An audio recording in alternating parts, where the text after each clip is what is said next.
right, so Paul. Yeah. How did I convince you to be in a dog costume? That's a very good question, Steve. Right? I've thought about it a lot. I don't have an answer.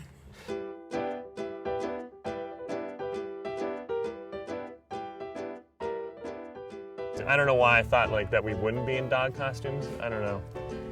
Wait, you read it, but you didn't No, think... I thought that. Well, Sprinkles and Buttons is actually different from Wilfred in that Wilfred has a bit more of a dramatic tone, whereas Sprinkles and Buttons follows the everyday lives and trials and tribulations of two dogs. There's no Elijah Wood. You have Buttons, who's the outside wild dog who comes from a wolf family. And you have Sprinkles, who's the purebred, used to a life of luxury. There is a female owner. She was a little odd, she was a little off, but that she meant well. I think she just has no business probably owning two dogs. The owner doesn't see her dogs as guys in dog suits sees them as actual dogs. But for us, the audience, we actually see them as guys in dog suits because this is probably how they like act on a daily basis. They just converse with each other like this. Wilfred just focused more on Elijah Wood's mental state. The show Wilfred meaning it's about this guy who sees this dog as a person and doesn't know if it's real or not. Whereas I decided to have a little more fun with that concept and just focus on the animal world because there's a lot of drama and a lot of tragedy in the animal world that people don't really think about. The first skit we shot, we were in the backseat of a car. Yeah, we were. Yeah. And that was a cold day. Was it? It was December. I don't think that's true at all. No, we shot that in December. I don't know what you're saying is true. I remember being hot. This is probably how they like act on a daily basis. They just converse with each other like this, and it would how people would like. That's the interpretation of it. I don't know. You sent me the script, and I didn't read it for months. I think. And why didn't you read it for months? Because if it was bad, I didn't want it, because we worked together at the time, so if it was bad, I didn't want to see him on a daily basis knowing that he was bad at it. It was pitched to me like Star Wars, a shot-for-shot remake, and that sounded really interesting to me. And then I was pretty disappointed when I got on set. Steve was doing a kind of Portlandia-ish webisode that would have included this, but it consisted of other skits as well. And I thought, we can shoot a lot of these like Portlandia-style skits based around Los Angeles, and one of them was going to be these two dog characters are locked in the back seat. Like it was like skit 99 out of like all hundreds of these skits I've planned out. Steve and I worked on a sketch beforehand, and he apparently liked my work, so he sent me the pilot episode of Sprinkles and Buttons to watch. I thought it was funny. Said, yeah, I'd be interested in working on that. I believe it was pitched like a series of 3 shows or just 3 skits, and then it became Sprinkles and Buttons. And then every once in a while, did you read it? I'm like, gonna get to it. I will read it soon, and I did. The thing is, it's like if he had told me that the script was bad, I would have been like, "That's cool, dude. Yeah. That's cool. I respect that. Like, I don't want you to waste your time." So, I actually liked the fact that he waited so long. I actually liked that he had standards because it made me go, "Oh, so my idea isn't as stupid as I thought. That's great." Camera, lighting, all of that. That was me. Actually, that was literally me.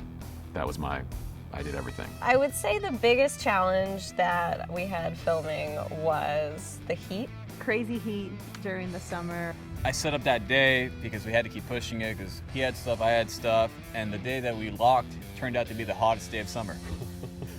And even though we were indoors, you could feel it. You could feel it. So I was just like, oh, great. Like all this setup, all this prepping work. I paid my parents to leave their house so they can go to Vegas.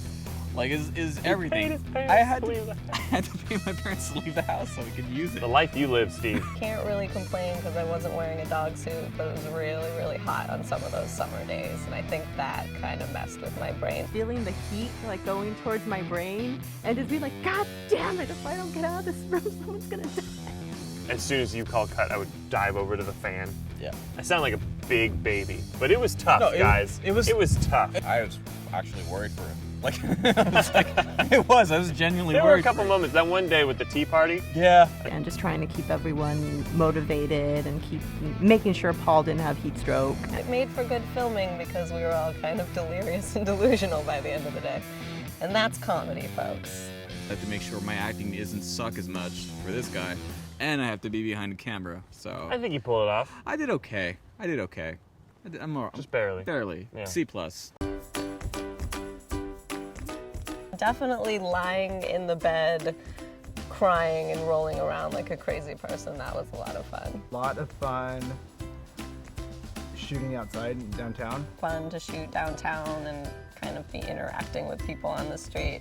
And it was fun to just walk the dogs around. That was a really good time. Probably just seeing Steve and Paul in ladies' makeup and lady clothes. I always like the cross-dressing. As much as I didn't want to do the rapey one, can I say rapey? Go ahead. As much as I didn't want to do the Broke by Puppies one, that one actually came out pretty funny. Favorite though was when we were in the subway, and it was me, Paul, and Guillermo, and me and Paul are in dog costumes, and we're waiting for the subway. Well, while we were down on the subway, there was a few women down there. They were like, because they were speaking in Spanish. They were like, "Oh my God, like, why are these guys dressed like that?" And this woman just comes out of nowhere, and we just hear her shouting, "What the F are they doing? No, why are they in costume? No, they need help. You guys are sick. You're sick." What's the matter with people around here? Why are they doing this? And, you know, hearing it from one woman or something like that would have been cool or something like that, because, like, yeah, that happens, but it was like 1, 2, 3, another person saying something. We're like looking at each other like, why is this upsetting her so much? Why is the fact that we're in dog costumes ruining this woman's day? And it's like they were all freaked out about it, but then there's a couple of people that think it was cute. We had so many people pet us. I had people walk me. And, like, you know, we would just bring so much joy to people whenever we did gorilla stuff. What was your reaction to me when you finally saw them? You were like, "Hey, these are good."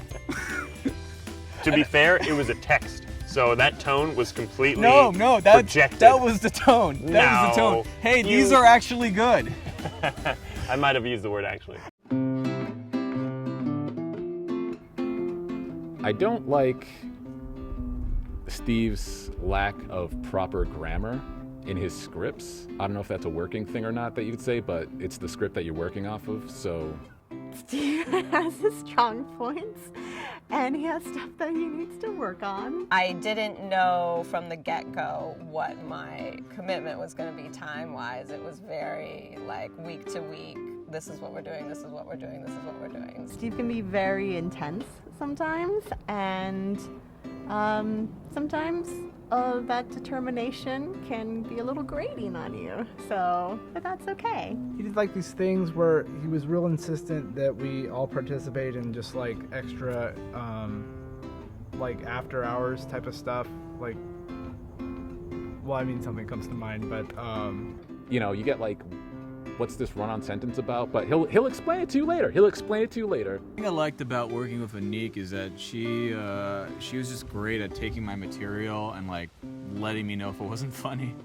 Like she was or if I was saying something too offensive, crossing the line, and I really appreciated Steve's passion and his determination in working in this project. you know, she did help me shoot 2 episodes, which I appreciated. And despite the fact that she didn't want to be in the director's chair for some of the episodes, she was still very supportive of me and still helped me shoot every episode, which without her, there's no way I would have been able to get it done at all.